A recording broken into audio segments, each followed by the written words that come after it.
Hooray! We're live. Hey, we're live. Salutations, ladies, gentlemen, and everything in between. What are we going to do today? We're going to design a Necromancer for our good friend Artemis Wyrm.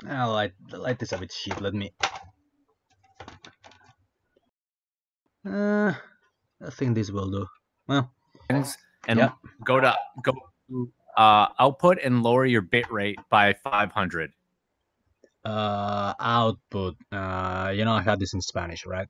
I can see your thing. So yeah. Go Okay. to Bit rate. change that to lower by 500. So 2000 it is. Yeah. Oh, yeah.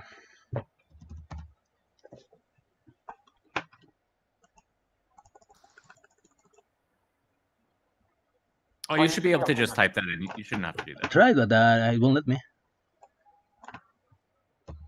Okay, it lets me. It lets me now. It's stupid. Oh, maybe you gotta save it at the bottom. Yeah, stupid technology, man. You know this relationship that I have with women. It's the opposite with technology. Technology hates me. Interesting. There you go. It's a Canales thing. Okay, no. What is this? Nope. Give me a second. Okay, yeah. All right. I think we're good. Okay. So we're gonna design a Necromancer. Yep. I don't know if you guys know about my good friend Artemis Wyrm from Twitter, but he's a really talented writer with a knack for world building, which is amazing. And he has this comic called Necromancer Plant, which is basically a paranormal noir in an alternate reality setting. It's kind of like Warhammer 40k, if you get what I mean. Oh yeah, I like Warhammer. It's really cool. We have Custom Songmaker in the chat. He says, my brother was telling me that a necromancer uses dead body parts for magic, but doesn't reanimate dead bodies. I disagree. I would say that's a higher level necromancer that reanimates the dead bodies. You don't just start out reanimating dead bodies. You do have to start with using the dead bodies in magic rituals. Yeah, I guess it's like an intern and a full-time necromancer. Yeah. You begin by dismembering bodies and using the body parts to, I don't know, give yourself the ability to fly, something like that. I don't know. Do necromancers fly? I'm not an expert. I would bet that's also a higher level thing. What are we starting with? I'm drawing along with you. What am I starting? Well, first of all, I did this really quick vertical line, to get the right size, the right location in the page, and I'm using this is from How to Draw Comics the Marvel Way. I first draw the head, and the neck, then the rib cage, which is this thing here, and the middle of the rib cage, more or less the middle. You draw the pecs. Then this is the belly area, and then you draw the trunks. These are the hips. Once you become more expert, as I am not, you will learn to draw the whole figure without the basic construction lines. So, when I'm doing tutorials, I like to go through the basics time and time again. So yeah, the legs are tricky because it's easy to just make them like two sticks, but I find it more dynamic if you do this. You first draw the. By the way, the legs are more or less like four heads. Two heads in the thigh, two heads on the whatever you call that in English, the lower part of the leg. And you go like this, by the thigh. This is like more or less two heads. You make this S kind of shape. And it's still a bit too. Let me get my really cool nib eraser. There. Yeah, I think this is better.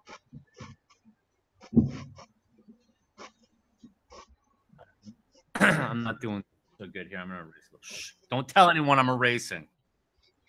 You're what? You're a racist? Well, of course, you're white. Don't tell anyone I'm erasing. I'm erasing. I'm not a penguin, and I am not a racist. I'm not a racist penguin. That's racist. So yeah, these two things will be the legs, and we make two peanut thingies here for the. I like to draw the souls first. This is a trick I learned from Ethan Van Sciver. God bless him. Did you hear that he stepped down as the head of Comicsgate, so to speak? I have been so like busy this week that like I'm barely picking shit up. I know that Nurkish and Tim Lim dropped out of Cash Grab. Yeah. And I listened to some of Ethan Boyette last night, where Evan Boyette. Ethan came on and talked about how he's not Comicsgate anymore. That whole like debacle is so fucking silly. It's silly. Well, you know, it was. Yeah, go ahead. Nurkish, like whatever. You're Comicsgate, you're not Comicsgate. Who fucking cares? But like, I understand Ethan's point about how things that other people do get dropped on his lap as if he's somehow responsible for other people, and he's not. But I think that it was a mistake for him to start sort of trying to speech police people. That's a bad idea. Like, people are saying things that he thinks is racist. Okay, well, you think they're racist, say they're racist or don't. And like, that's up to them to say or not to say. Now, if it's on your Discord and you want to ban it, that's up to you. I don't know. Like, but I understand his point of saying, well, I'm actually a service or product provider. You know, I understand that Ethan got he got passionate about the whole Comicsgate thing, and he wanted to protect the idea. But the moment you begin to do that, you become like you become the internal police, so to speak, of the movement. And that's exactly what we don't want. We want a service or product provider. Yeah, it's just an idea, you know. Wait, I just realized I never shared this on my Twitter page, and that's a massive error on my part. Let me fix it really quick. The best thing for someone in Ethan's positions to do is to consider themselves a steward, not a leader. You know, a steward. Yeah. It's like a librarian. You're like, I care about these books, but I didn't write them. I mean, he's drawing comic books, but you get my point. You know, whatever. He's like, people got upset about Ethan making money off of Comicsgate, but he has brought a lot of people along that path with him. You know, like, as a matter of fact, right when he started doing these like telethon, like Gamergate streams where he was like pushing other people's product. Yeah. I was like, oh, Ethan, like you, what people are getting mad at you about is they're seeing you run in and grab some cash and smaller people not being able to benefit. And then he, like, almost as soon as I had that thought, he started doing those like streams to push other people's stuff. So like, he's helped a lot of people fund their projects. That's great. Yeah, I mean, it's the old power plus responsibility. He has a lot of power in comics just because he's the most famous guy in the movement. So I understand that people wanted him to use your power to help me out. But he was under no real obligation to do that. He was doing that just because out of kindness of our heart, so to speak, his heart. It's really fucking hard to talk in a language that's not yours while you work. So you'll excuse me if I say something stupid. Custom Songmaker says, if Ironsights had gone on Indiegogo before Jawbreakers and it still got the same 135 grand, it would have been the #1 comic crowdfunded in history at the time. Look at that. That's pretty amazing, dude. I'm pretty happy about myself. I'm currently being the target of a hate campaign on Twitter. I don't know if you read that. Hey, Luis Michael is in the chat. What's up, Luis?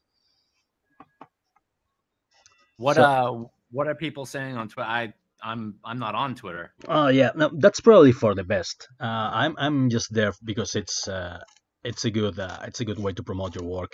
But this crazy dude Jaflees, I don't know if you remember that guy. He tried to trigger me a while back by saying that my art on Ironsides was shit. Well, he apparently got his hands on a pirated copy, I think, and he began to obsessively taking it apart panel by panel by saying, I don't know, stuff like this American flag here has 13 stripes, stuff like that. Okay. Yeah, no, it's really, completely normal, completely normal. Shit, let me, what the fuck am I doing? I don't know what I'm doing anymore. So yeah, and even Gail Simone retweeted it. I'm famous now. It's he's trying to DNC. So what he's gonna do, like it's you know what I'm saying? Like he's looking to have a problem, whether or not a problem is there. So that's why you're gonna see petty stuff like 13 stripes on an American flag. It is insanely petty because you can tell that when Zack does it, he actually he's actually offering explanations on why the comic is bad and what the artist, the creator, should do to make it better. You know what I mean? They're just trying to hurt my feelings because I made them mad at some point. Exactly. That's funny. Okay, so I don't know if you guys can see what I'm doing. I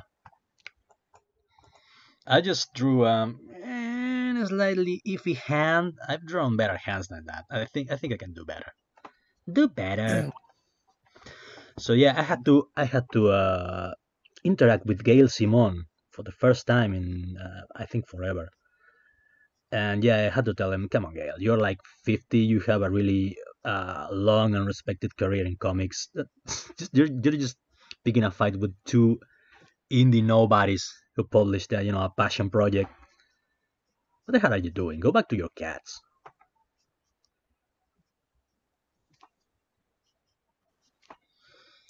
Well, we have the basic shape now. I don't know if you guys can see it.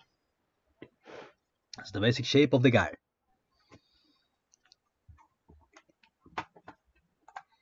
We were experiencing some lag issues.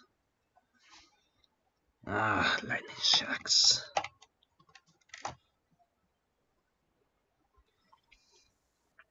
So what are our descriptions of this necromancer? Well, he's actually a private detective. As I said, it's a paranormal noir setting. We have orcs and all kinds of really cool stuff, and. So this guy's supposed to be a private detective slash necromancer, and I'm going to give him a traditionally noir look with a trench coat. And my favorite part is that he's described in the script. He's said to have a Janissary type mask. I don't know if you guys know what that is. No. Janissaries were Turkish elite warriors. They appear in uh, Assassin's Creed. I think they were like the personal guard of the Sultan or whatever they had, back in the day. And these guys became so powerful that they were the ones actually ruling the empire in lieu of the Sultan. And in the chat, we have Low Rider Games and Hola, Mr. Canales. Hey, that's my friend Caballero from Spain. Caballero. Caballero, Mr. Knight. ¿Cómo está? My Spanish is good. Your Spanish is better than most of my friends' English, so take solace in that. All my Spanish comes from fucking hanging out with cholos. Well, my English basically comes from reading Hellblazer comics, so there you go. Nah, I don't like this. I'm drawing, yeah, the trench coat completely. Now let's make it dramatic. Let's give it, just like Batman's cape. It's always windy when Batman is wearing his cape, no matter if he's indoors or whatever. My guy looks like his shoulder's broken. You mean my Necromancer? The one that I'm drawing. Oh, I'm drawing one along with you, and it looks like his shoulder melted, and his hand looks like it got put in a cheese grater. well then you're already past the Rob Liefeld stage, All right. in which your anatomy does really weird things. I was in that stage too. I'm slowly getting out of it. Remember to always keep your pencil nice and loose. Don't press it too much against the page, because this is a pencil drawing, and we're going to go over and over again over the lines and all that. So we don't want it to be too dirty. You know what I'm saying? All right, so yeah, I think this should be the basic shape. I learned a trick to draw feet from I think it was Bab Star on Twitter too. Let me check if you can see this. Okay, see the feet here? Bump your camera over a little bit. How about this? Yeah, that's better. There you go. Yep. Oops, sorry. So yeah, oh man, that shadow, the shadow is gonna ruin everything. But okay, I'm gonna try and show you. You first draw this kind of inverted triangle coming down from the leg. See, inverted triangle here. Then you go for this other thingy right here, something like that. You know, that you're making the shape of a shoe there. Yeah. And then you draw the heel. And of course, this guy is wearing a really cool 90s style goth boots. Because if you're a necromancer, you're of course a goth. You know, there's no such thing as a new romantic or a wigger necromancer. Can I say wigger? Levon stream. Am I getting? There should be though. Yes, I'm all for equal opportunity necromancers. I mean, what the hell not? So see what I'm doing there for the feet.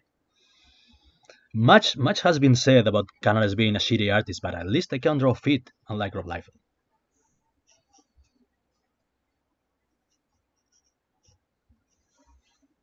Oh man, that shadow is killing me. Let me maybe give me a second. I'm gonna try and reposition my desk lamp. It's going to be greedy and brutal, but I think we can pull it off.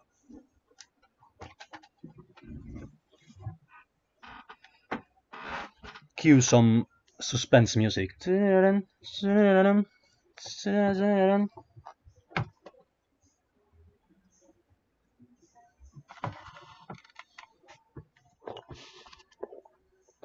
think this is better, right?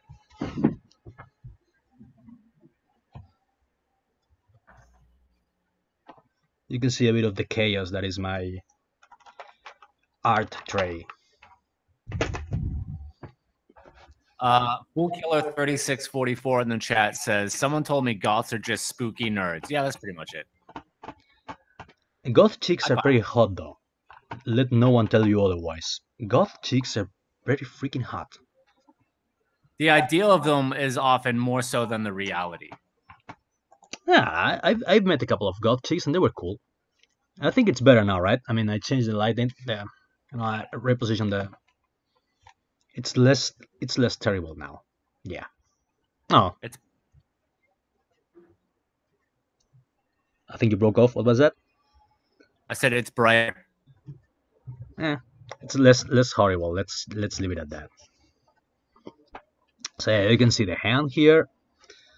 I was drawing the feet. Let me focus. This is too much stuff for. I'm just some wee guy from Bilbao. By the way, did you watch the last season of Daredevil yet? No, I'm over it all, man. But you're an Irish guy, and you're. I was going to dox you. Now I'm not gonna do that. But I was gonna give reasons for you why you should watch Daredevil. I'll watch it. I'll get back to you. I was just saying that because they mentioned Bilbao in the last episode that I watched. I think it was episode 12. Oh, that's funny. Yeah, man. That's pretty You know cool. this chick Kingpin is in love with Vanessa something. Yeah. He sent her to Bilbao to keep her safe because of Do you course nobody's gonna look for her there. do you think that that would work? Is nobody going to look for her in Bilbao? Nobody knows that Bilbao exists, so there's something to that. Are those the boot? Are those the tops of the boots? Yeah, he's wearing like military hashtag horse riding boots, something like that. I would call Okay. them All right. not Nazi boots, but that's probably an easy way to get me demonetized. Jack boots, with with the straps here. Straps are always cool.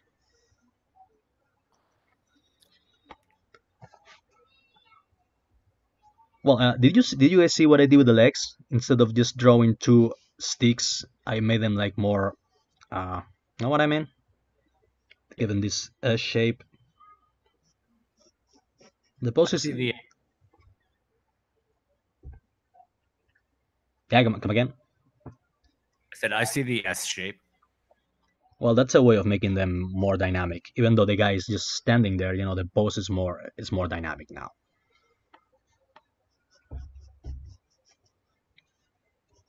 Oh. I'm leaving the face for the last because I'm supposed to draw this really cool Janissary mask that he always wears. So that's the best part, and I'm leaving it for the end. Let's finish the boots first. What kind of pants is he going to be wearing? I think some made up jean like pants. They're not really jeans. They're just comfortable. Like the wardrobe in Alien. Yeah. It was recognizable yet not your everyday wardrobe. So something like that. I'm just gonna make up some comfy combat pants for him. Good way to making the. Can you hear that dog? That's one angry dog. Uh, Yeah. Shut up! I was saying wrinkles. You know the wrinkles in the clothing. That's hard to get once you know how to do it. Just make zigzag lines and make them like come together in the middle of the. See how I did? See what I did here? So yeah, we're mostly done with the legs. We'll go back to them later. Just some more darker lines here. Yep.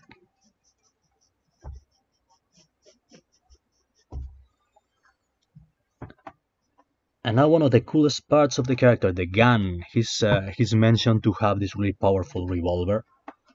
So let's give him. You guys read Hard Boiled by Frank Miller and Geoff Darrow? Yeah.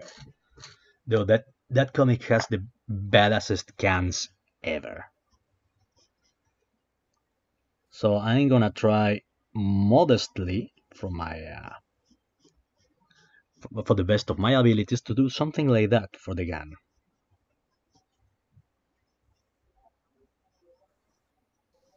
My gun looks like he broke it off of like a garden hose, and it's the spigot. Yes, that's a good description. I'm not averse to that. So here's the cylinder. Put some smoke on it. I don't know. The cool visuals will come when because he's a dual wielder. He shoots with one hand and throws spells with the other. So the cool smoke effects will come here in the extended hand. Is there anything? Does the gun have special like energy properties, or is it just a straight up slug thrower? Not as far as I know, but I haven't read the entire script, so this friend of mine is really imaginative. So I'm sure he'll come up with something like that for it. In Artie we trust.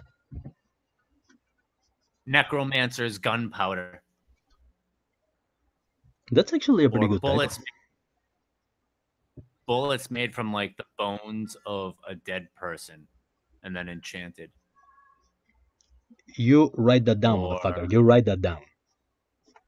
Don't let that slip your mind.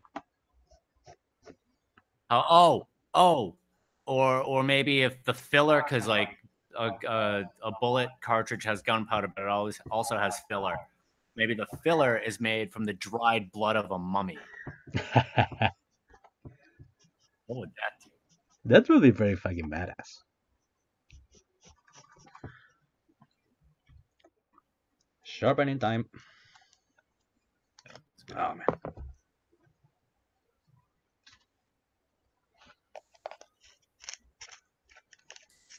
Let's see. Michael Derrick says looking good. Thanks, Mike. Let me check the chat myself. I'm focused on OBS because it's the one that's giving me live feed. But yeah, I need to check the chat too. Yeah, the custom songmaker and Lewis are talking about sales between Iron Sights and Vox Day's book and Jawbreakers. It looks like.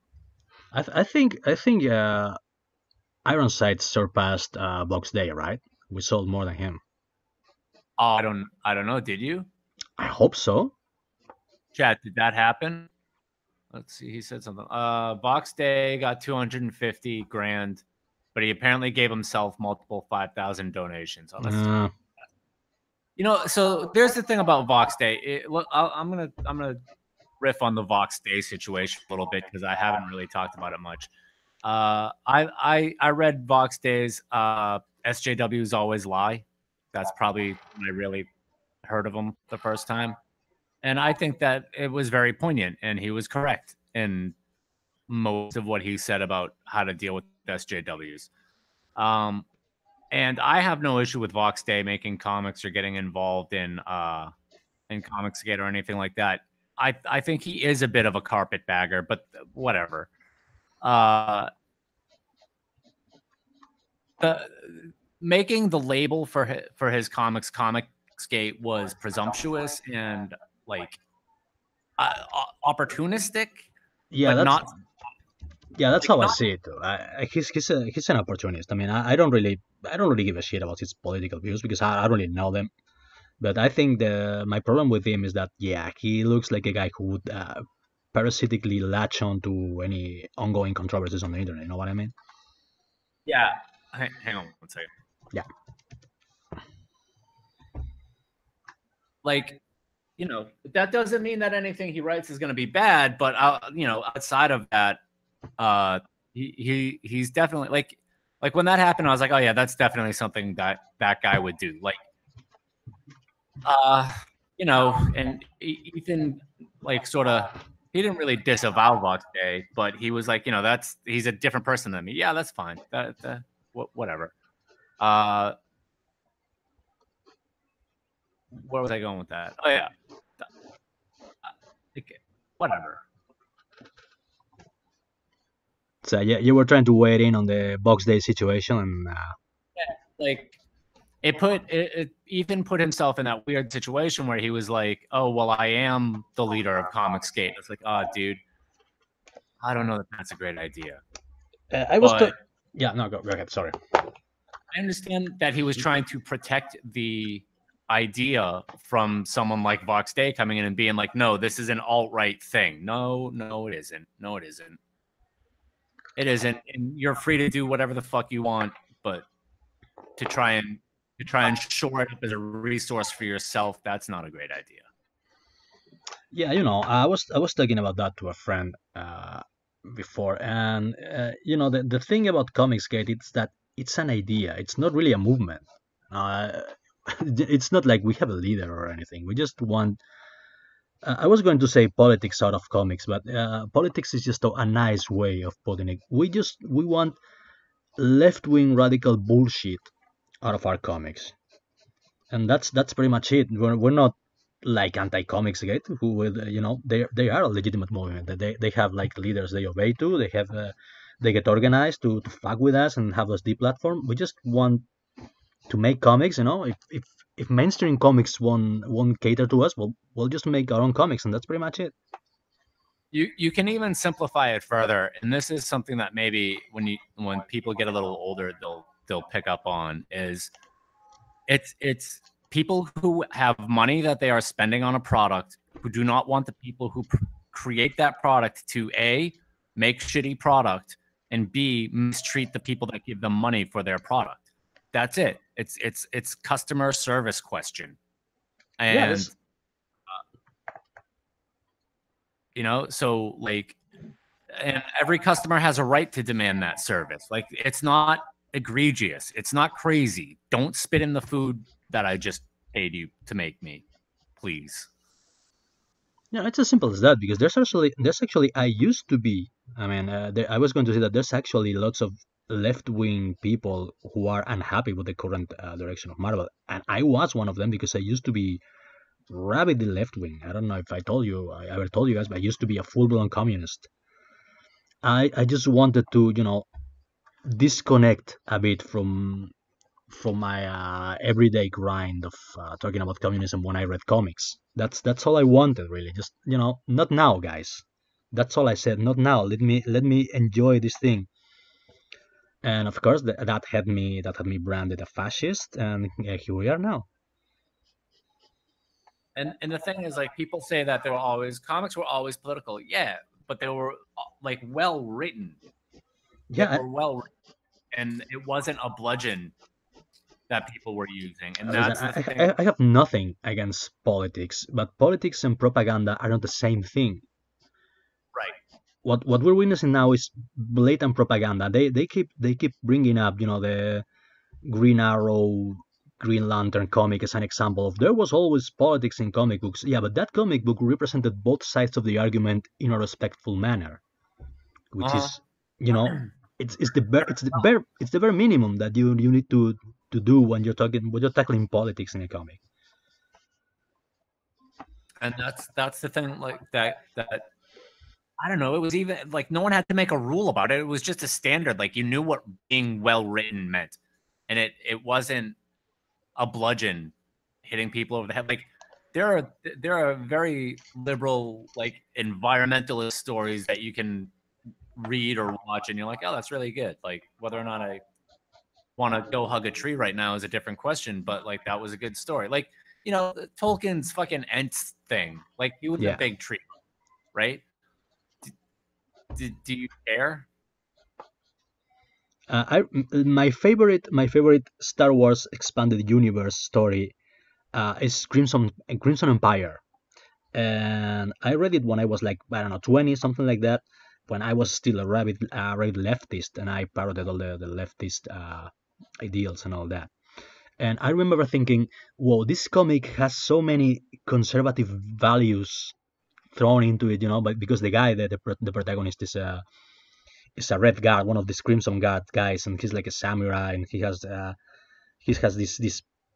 You can really enjoy that comic if you are a bleeding heart liberal, which I was, and I still enjoyed it because it was well made. Am I making sense here? You guys understand what I'm trying to say? Yeah, and the other thing is, like, consumers have a right to tell their service providers and the people that make the products they buy that they are unhappy with that product. Of And what's course. happening, social justice is being used by companies to avoid responding to negative customer feedback. That's a thing that people really need to pay attention to, is like, this is something that suits who are bad at their job are using as a social engineering tool to avoid getting, like, negative feedback as service providers.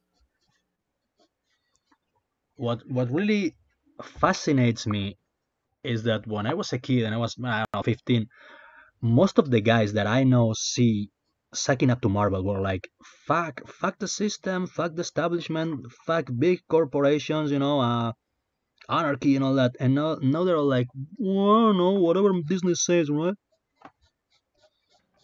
And it's really infuriating. The counterculture. It's like the Volkswagen thing. Used to be a symbol for rebellion in the 60s, and now it's a symbol of I have a six-figure job at a bank. Follow the money. You know, those the people that are now kissing the ass of these big corporations, it's because those big corporations are giving them jobs now, and those jobs don't entail doing much work. I guess so, but it's sad. You know, it's sad to see the freedom fighters of yore become just soulless corporate drones. It really pisses me off. I guess I'm an idealist like that. Okay, so I think we're done with the body. You guys can see it. Nice, it's coming together very well. I think so too. Yeah. Even if it's not right for me to say so myself, but I think it's pretty cool. So now for the fun part, let's go with the head, with the Janissary mask. I don't know if you guys noticed, but this guy is supposed to be wearing a hoodie on his coat. Uh-huh. And that's a detail that I came up with. You know, instead of the usual hard-boiled fedora, I'm going to give him a hoodie to give him a more religious look, like some kind of a badass monk. Okay, so let's go with the head and all the ball, the mask. Not literally a mask. That comes later. See what I did here? Ball and kind of a mask, vaguely triangle shaped, and this is the middle.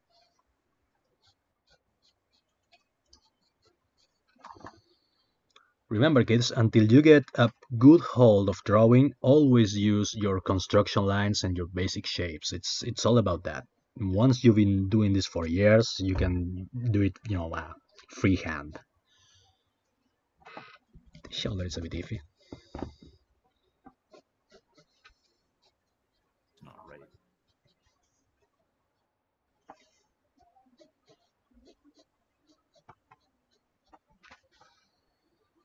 There you go. Okay, so yeah, Artemis gave me some reference for the mask, so let me check them out real quick.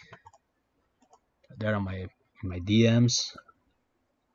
Ooh, lots of women saying that they like me. That's what happens in my DMs. Okay. Yeah, I can see what he wants. So he has a vague plague doctor type shape. I'm sure you guys are all familiar with plague doctors.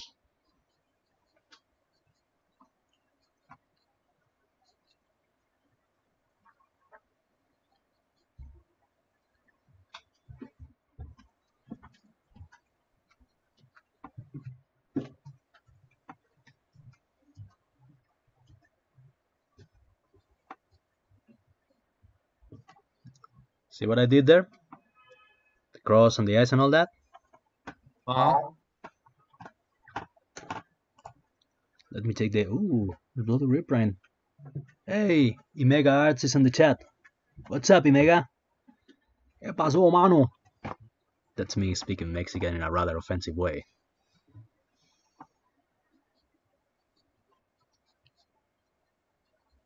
So I think I'm gonna give him a protruding nose, not unlike my own.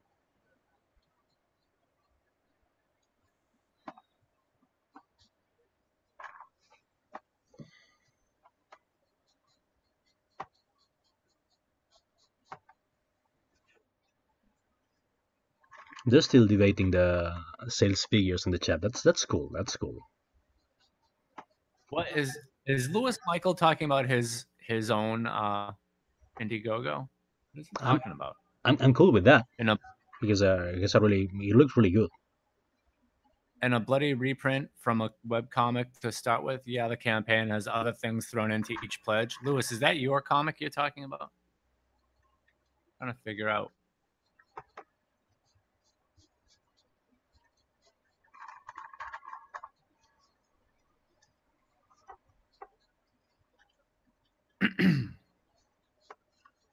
If it is your comic book that you're talking about, Lewis, let us know and put a link in the chat.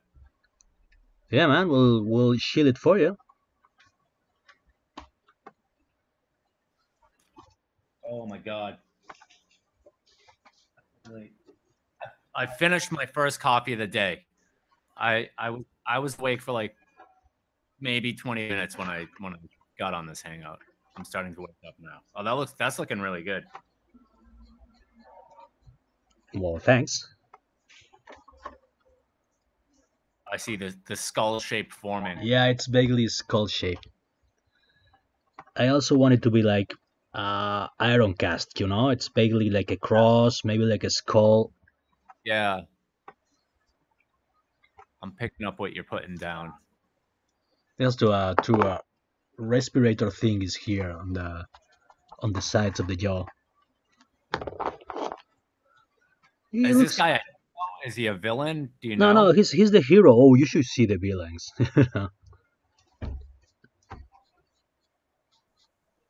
Hopefully, I'll be drawing this comic someday. I don't know when. Sorry, Artie, because I have a lot of paid work in the line, but hopefully one day. I think it looks a bit like Bane, right? A little bit.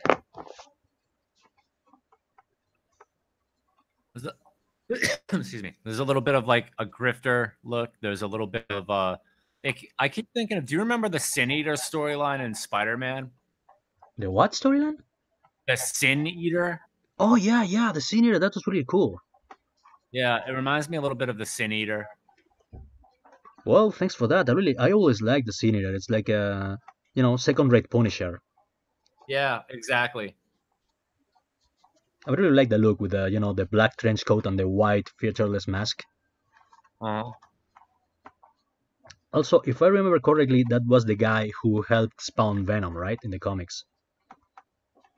Oh, possibly. I think it was. I don't know. I think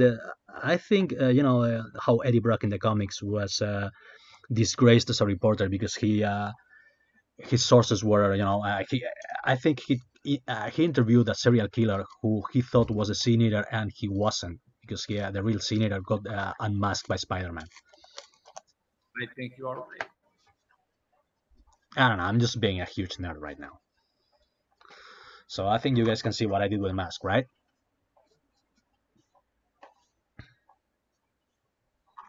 Let's give it a more. The public revelation of the identity of the Sin Eater as Stanley Carter by Peter Parker was responsible for the ruin of Eddie Brock's journalistic career.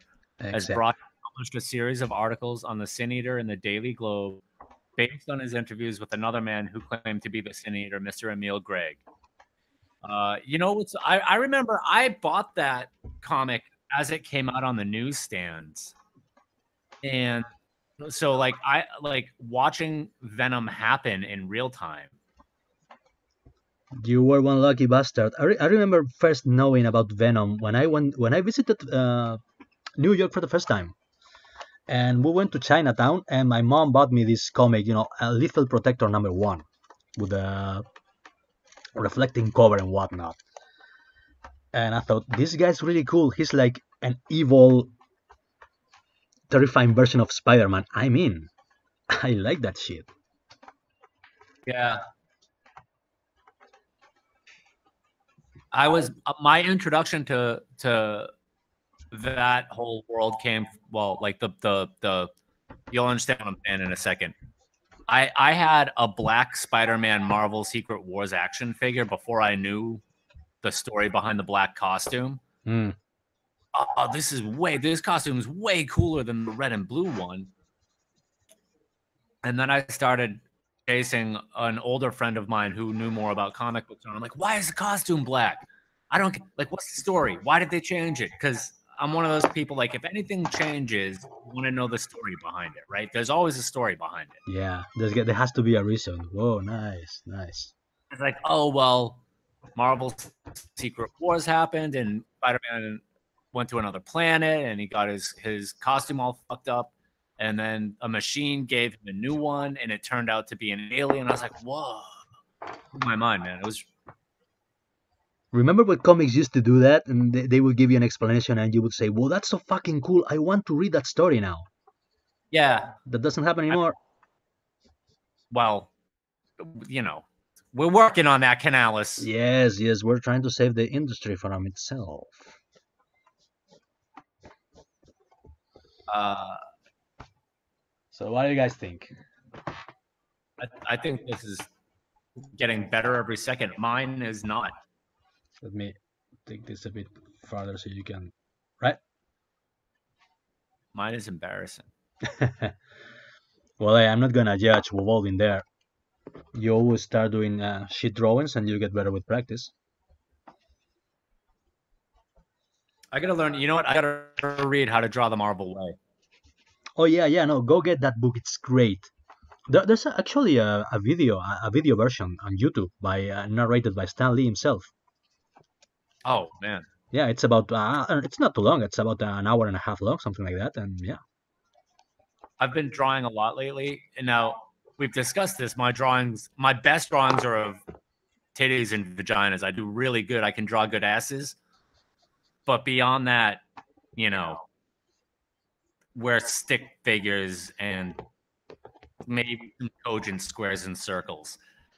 But as I plot out this little project that I'm working on, like I'm storyboarding everything. Like I like to do that because allows you to like line up the elements of the story so that when you write the script, it's more cogent. You know what I mean? You've got more like you're able to see into the future of the story when you're writing the present of the story. yeah, yeah. I completely understand.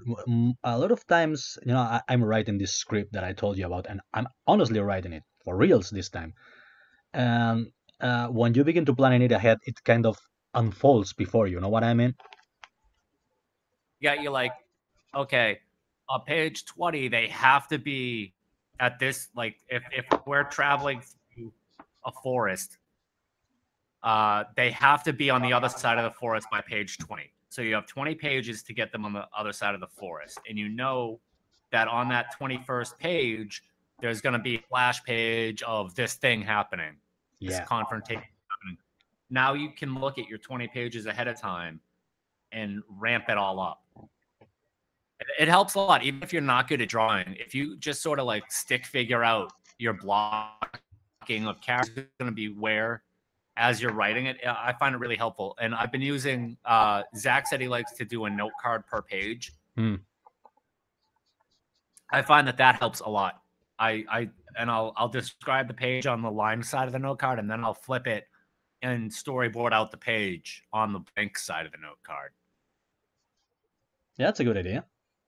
I'm too lazy to do that. I just write my outlines, my plot outlines on a notebook, and then go over and over. That's pretty much all I do.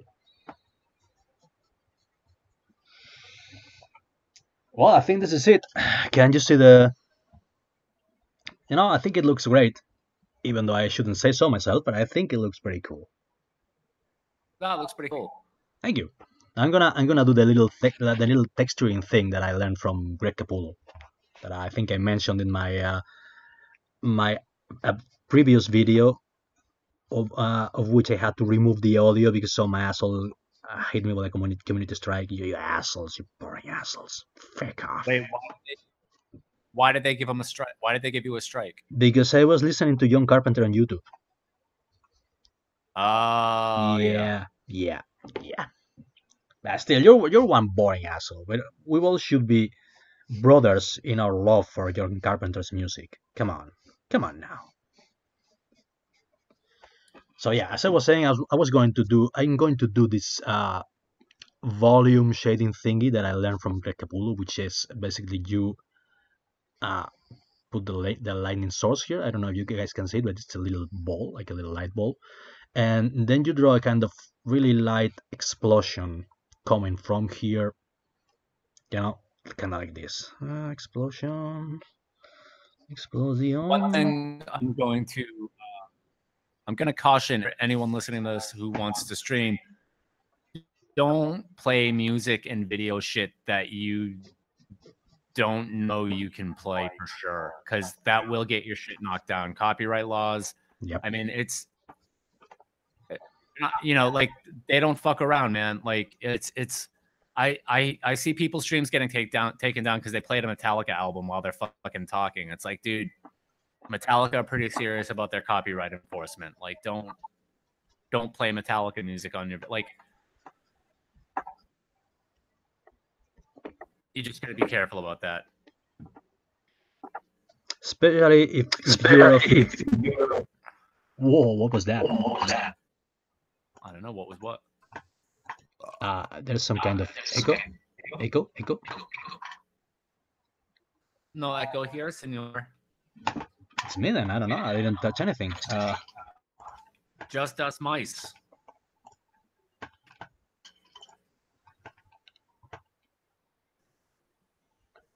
Testing. 1, 2, 3. Yeah, you sound good to me. Okay. You're not echoing. No, it suddenly went away. I don't know what happened. That could have been your stream opening up. Maybe your stream audio opened up. Okay. Well, this is mostly finished now, but I think you guys can see what I'm doing. I'm giving some depth and some texture to the picture. See, this little explosion-y line thingies. I'm sure they have a name in, in technical comic book thing. Speak. Sorry. I think they're called explosion lines. Explosion. Let's just call them explosion lines. Why the hell not? And yeah, let's give it some volume here. iMega Arts in the chat says, I have that book on PDF saved on my iPad. He's talking about how to draw the Marvel way. You know what? I'm gonna read that, and then the next time I'm on stream with you, I'll draw using what I learned from that. I'll show you. I'll scan what I drew today, and we can compare the two and see if there's any improvement. This is pretty bad. I think I did better drawing than this in the 7th grade. I'm not joking. Well, it has happened to me that I get worse with practice, but it's just it's a temporal stage. Overall you get better because you try new stuff, and some of the new stuff you try doesn't quite work. I know it's like being a teenager. You screw up a lot of times, and you end up covered in suspicious-looking bodily fluids. But in the end, it all works out. Oh yeah. I almost forgot the spell. Let's give it a nice spawn-like spell thing. See what I'm doing here? I'm doing like these semi-circle things. Let me see if it's noticeable on cam. Yeah, I think it is. This really light circle thingies, and that's how I like to draw fire and particle effects and all that. Oh, okay. Yeah, it's kind of a variation of the Kirby Crackle. Yeah, let's give him some bubbles too. Why the hell not? Power bubbles.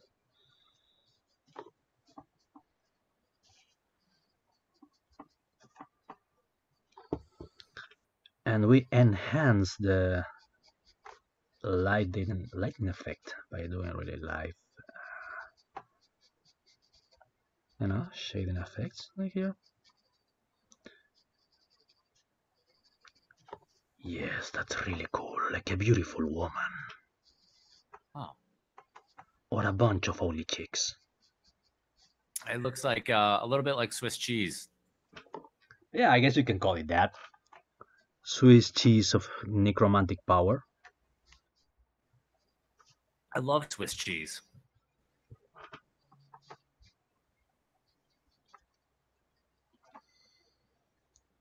Well, what do you guys think? I like it, man. Yeah, me too. What is the name of the comic that this is going to be for? Necromancer. Necromancer. Right there. And who's the author? His online name is Artemis Wyrm. He has a real name, but I'm not sure if he wants it revealed yet. So I'll hold back on that. Is there an Indiegogo up for this book, or is it? Hopefully, it will be soon. I have a shitload of things to do. I'm probably up to my armpits in work until mid 2019, something like that. But awesome. This will happen at some point. So this is in development at the moment. Yeah, we're in pre-production now. All right. So yeah, check this out. What do you think? Let me reposition the camera. It's not bad, huh? It's pretty good. Thank you. I'm pretty happy about myself right now. Regardless of what the Marvel drones will say, I think I'm a pretty cool artist. Thank you very much. I like seeing how, like, as the shading goes in, like, it just becomes more and more defined. When you see what I did compared to that, you'll be like, oh yeah, I'm definitely good. Well, you know, everyone's better than somebody else, but that's life. That's what you learn as a boxer. There's always somebody bigger, faster, and stronger than you. So get ready to get your ass kicked every now and then.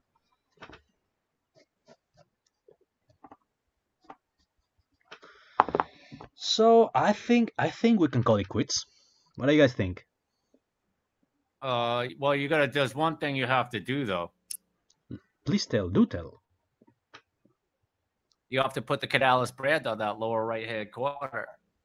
Oh, you're right. We don't want this pirated, do we now? No.